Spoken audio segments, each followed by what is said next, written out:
जय महाकाल दोस्तों, आज हम आपको बताने जा रहे हैं ओमकालेश्वर ज्योतिर्लिंग के बारे में, जो 12 ज्योतिर्लिंगों में से एक है। और सबसे खूबसूरत बात जो है, यहाँ पर भगवान शिव और माता पार्वती जी रात को शयन काल में यहाँ पे विश्राम करते हैं। और माना जाता है कि जहाँ पर वो पास से चौपड़ खेलते हैं। जब पंडित जी बताते हैं कि जब वो रात को चौपड़ लगाते हैं तो सुबह उनको बिछला हुआ मिलता है। आगे आपको मैं पूरी डिटेल और जानकारी के साथ आपको बताऊंगा आप ओमकालेश्वर उज्जैन से या इंदौर से कैसे आ सकते हैं, आप यहाँ पर कैसे स्टे कर सकते हैं और आप यहाँ पर कौन कौन सी जगह घूम सकते हैं।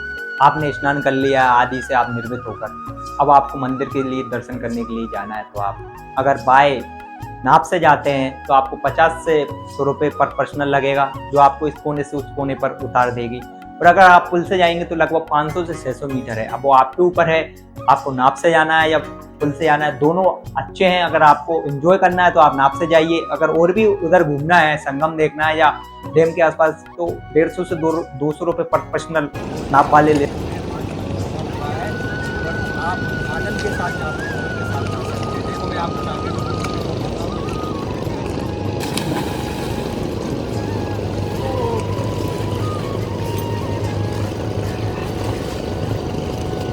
अच्छा स्पोर्ट है, मतलब कि पानी जमा हुआ है। एक अच्छी जगह है। दुनिया भर में ओमकालेश्वर मंदिर अपनी खूबसूरती मंदिरों के लिए जाना जाता है, जहाँ पर भारत से ही नहीं विदेश से भी विभिन्न राज्यों से यहाँ पर भगवान शिव का आशीर्वाद है कि जब आप ओमकालेश्वर मंदिर भगवान की ज्योतिर्लिंग के दर्शन करते हैं तो उस दर्शन के पश्चात जस्ट सामने आप देखोगे तो ममलेश्वर मंदिर है, और जस्ट सामने मंदिर के राइट साइड से परिक्रमा मार्ग है।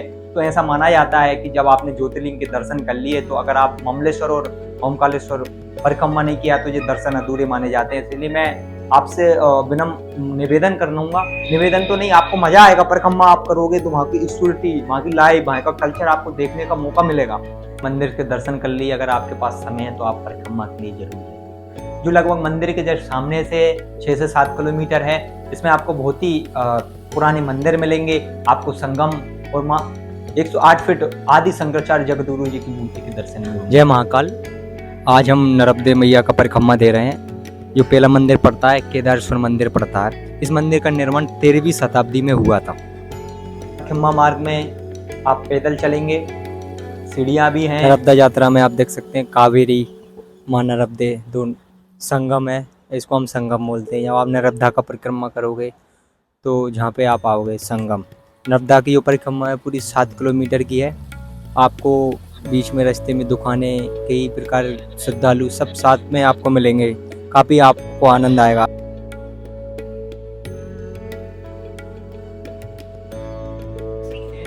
ये भिड़े द्वार है, नर्मदा परिक्रमा के आगे त्रिवेणी संगम के आगे ये द्वार पड़ता है, इसको हम धर्मराज द्वार। ये जो ओमकालेश्वर ज्योतिर्लिंग पर आज हमें जो आप परिक्रमा हम दे रहे हैं, ये ओम के आकार का बना हुआ है।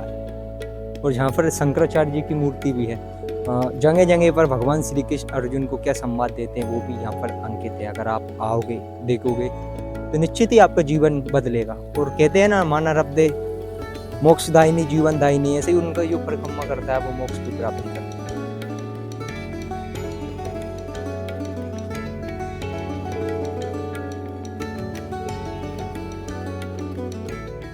हम जो ओमकालेश्वर की परिक्रमा कर रहे हैं, वहाँ पर जगत गुरु आदि शंकराचार्य जी की 108 फीट ऊंची प्रतिमा है, आप देख सकते हैं। और अब जो क्यों विशेष है, यहाँ पर ही क्यों ये मूर्ति बनाई गई है, क्योंकि जहाँ पर उन्होंने अपने गुरु जी से दीक्षा ली थी और 3 वर्ष तक वो जहाँ पर ही उन्होंने अपने जीवन को प्रस्तुत किया था। और माना जाता है कि नर्मदा अमृत काल की स्थापना उन्होंने नर्मदा नदी के। ओमकालेश्वर में आप कहाँ पे रुक सकते हैं, अगर आप फैमिली के साथ आ रहे हैं या फिर स्टे करने के लिए आप अकेले भी हैं, तो जहाँ पर आप होटल ले सकते हैं, वीआईपी, लोकल, जैसा आपका बजट है। 500 रुपये से लेकर 1000, 2000, 3000 एसी रूम, नॉन एसी सब यहाँ पर अवेलेबल हैं। खाने के लिए आप कहाँ पे जा सकते हैं, आपने मंदिर के दर्शन कर ली, यहाँ पर आप खाने के लिए यहाँ पर होटल है।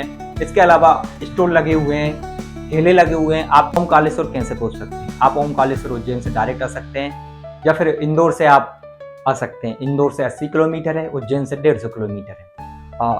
इंदौर से आप हवाई मार्ग, रेल मार्ग और सड़क मार्ग से आ सकते हैं। हवाई मार्ग से आएंगे तो माता अहिल्याबाई होलकर हवाई अड्डा है, वहाँ से आपको 87 किलोमीटर है।